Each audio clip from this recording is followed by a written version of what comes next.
नमस्कार दोस्तों, मैं हूं परविंदर सैनी। दोस्तों, भारतीय जनता पार्टी हमेशा लगातार कुछ न कुछ नया लेकर आती रहती है।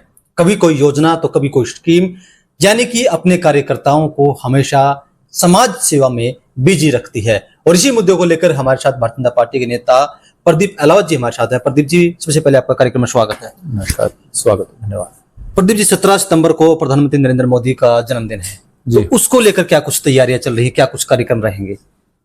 परमिंदर जी, सबसे पहले मैं आपके सभी दर्शकों को, आपके श्रोताओं को नमस्कार करता हूं।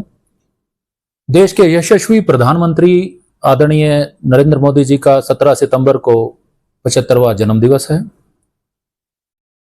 भारतीय जनता पार्टी वैसे तो पूरे साल ही समाज से जुड़ने का, मैं ये समझता हूं कि भारतीय जनता पार्टी एक राजनीतिक पार्टी की तरह से नहीं, एक सामाजिक संस्था की तरह से समाज के बीच में रहती है।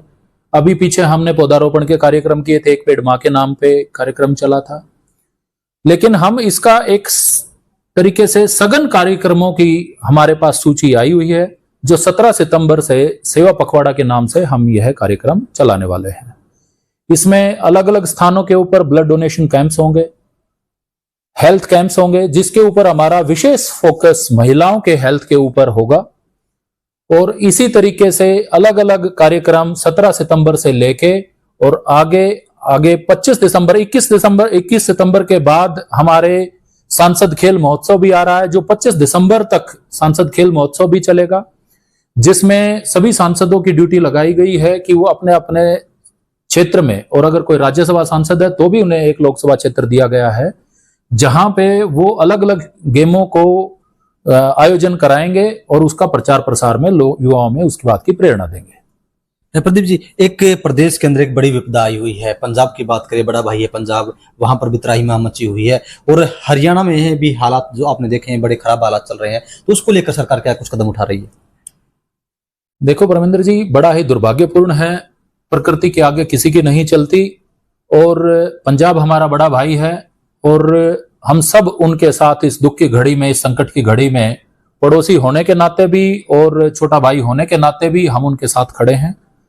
प्रदेश के यशस्वी मुख्यमंत्री माननीय नायब सैनी जी ने पंजाब को भी, हिमाचल को भी, जम्मू कश्मीर को भी, सबको 5-5 करोड़ रुपए की एक राहत राशि पहुंचाई है। उसके अलावा हरियाणा से सैकड़ों ट्रक राहत सामग्री की पंजाब में भेजी जा रही है। हमारे जो और भी बहुत सारे सामाजिक संस्थाओं के माध्यम से, और वैसे वहां के जो भारतीय जनता पार्टी के कार्यकर्ता हैं, वो भी लोगों के बीच में लगे हुए हैं, लगातार जुटे हुए हैं, और उस चीज का अब सुधार भी है, और मैं समझता हूं कि अगले कुछ ही दिनों में स्थिति सामान्य होने जा रही है। विपक्ष कह रहा है कि आप लोगों ने जो 15,000 रुपये मुआवजा तय किया है वो काफी कम है। किसानों की 2 फसलें खराब हो रही हैं, एक तो वर्तमान फसल और एक अगली फसल, तो सरकार को ये मुआवजा राशि बढ़ानी चाहिए। जहां तक मुआवजा राशि की बात है, ये सरकार का फैसला है। मैं ये समझता हूं कि जो ये विपक्ष जो इस बात के ऊपर एक आरोप लगा रहा है कि मुआवजा राशि कम है, जिस किसी को ना देने हो वो कुछ भी आंकड़ा बोल सकता है। भूपेंद्र हुड्डा जी कह रहे हैं 50,000 होने चाहिए, दीपेंद्र हुड्डा जी कह रहे हैं कि 60,000 होने चाहिए। मेरा आपके माध्यम से उनसे ये पूछना है कि जब उनकी हरियाणा में सरकार थी 10 साल, तो उन्होंने कितना मुआवजा राशि दिया था? ऐसा नहीं है कि पहली बार लोगों की फसल को नुकसान हुआ है, जल भराव के कारण नुकसान हुआ है। अलग अलग प्राकृतिक आपदाओं में लगातार कुछ हर साल या कुछ साल के बाद किसानों को ये संकट से गुजरना पड़ता है।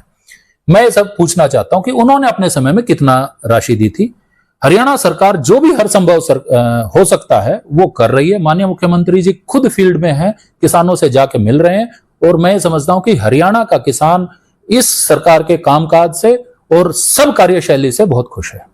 दीपेंद्र हुड्डा ने कहा है कि सीएम जो है रोहतक के एरिया में आ भी नहीं रहे, एक बार आए हैं, वो भी रात को आते हैं, और जहां भी जाते हैं लोगों को देर से पता चलता है, अकेले अकेले आते हैं, कुछ लोगों से मिलकर चले जाते हैं। वो लोगों को देर से नहीं पता लगता है, वो दीपेंद्र हुड्डा जी को नहीं पता लगता, क्योंकि वो खुद यहां नहीं रहते हैं।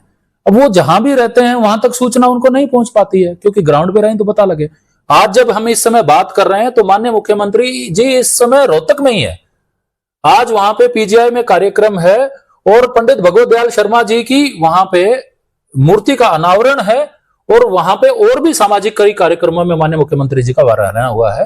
रोहतक के अंदर मैं समझता हूं कि चाहे प्रदेश के पूर्व मुख्यमंत्री माननीय मनोहर लाल जी थे, चाहे अभी मुख्यमंत्री यशस्वी नायब सैनी जी हैं, उनका रोहतक में जितना दौरा लगता है, मैं समझता हूं कि उनका खुद के गृह क्षेत्र में या जहां जिस विधानसभा से आते हैं उससे ज्यादा दौरा रोहतक में रहता है और वो लगातार लोगों के संपर्क में है। इनेलो पार्टी रैली कर रही है रोहतक में, इसके ऊपर क्या कहेंगे आप? इनेलो पार्टी अब रैली करके अपना जनाधार ढूंढने की कोशिश कर रही है। इनेलो वो पार्टी है जो देश के, मैं समझता हूं कि सबसे बड़े जननायक चौधरी देवीलाल जी, जिनकी गिनती उनमें होती है, मैं उनका बड़ा आदर करता हूं, उनके उत्तराधिकारियों से, राजनीतिक उत्तराधिकारियों से निकली हुई पार्टी। अब तो कई पार्टियां हो गई, अलग अलग पार्टियों में उनके वंशज उत्तराधिकारी हैं, लेकिन मैं ये समझता हूं कि बहुत अच्छी बात है। राजनीतिक पार्टी को लोगों के बीच में रहना चाहिए और मेरी शुभकामनाएं उनके साथ है। लेकिन अब मैं समझता हूं कि लोग, इस सारी राजनीति में स्पष्ट हो चुका है कि हरियाणा में अब विपक्ष सिर्फ बरगलाने का काम करता है और भारतीय जनता पार्टी ही लोगों के सच्चे काम करती है। दीपेंद्र हुड्डा कह रहे हैं कि लोगों को सोचना चाहिए कि जिस तरीके से वो रैली कर रहे हैं और जिस तरीके से बयान दे रहे हैं, कहीं ना कहीं वो भारतीय जनता पार्टी से मिले हुए हैं। अहमद चौटाला, इनको आपके माध्यम से मेरा एक और निवेदन है कि एक बार कभी विधानसभा का सत्र चल रहा हो या कोई और कार्यक्रम हो जहां पे इकट्ठे होते हैं, इनको इकट्ठे बिठा के और इनको कहो कि एक बार फैसला ये कर लो कि भारतीय जनता पार्टी की बी टीम कौन सी है। कांग्रेस कहती है कि इनेलो बी टीम है, इनेलो कहती है कि जेजेपी बी टीम है, जेजेपी कहती है कि कांग्रेस बी टीम है।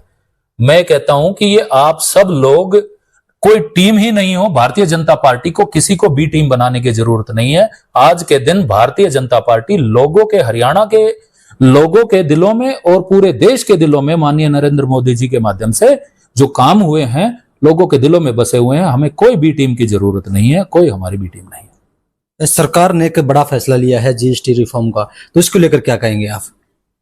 जीएसटी एक बहुत ही क्रांतिकारी फैसला टैक्स के आधार के ऊपर भारत की सरकार ने लिया था। 2017 में जब यह फैसला हुआ, उसके बाद से मूल चूल परिवर्तन हुआ है। उससे पहले इनडायरेक्ट टैक्स भरने वाले 65 लाख ही लोग थे, अभी 1.5 करोड़ के करीब लोग हैं।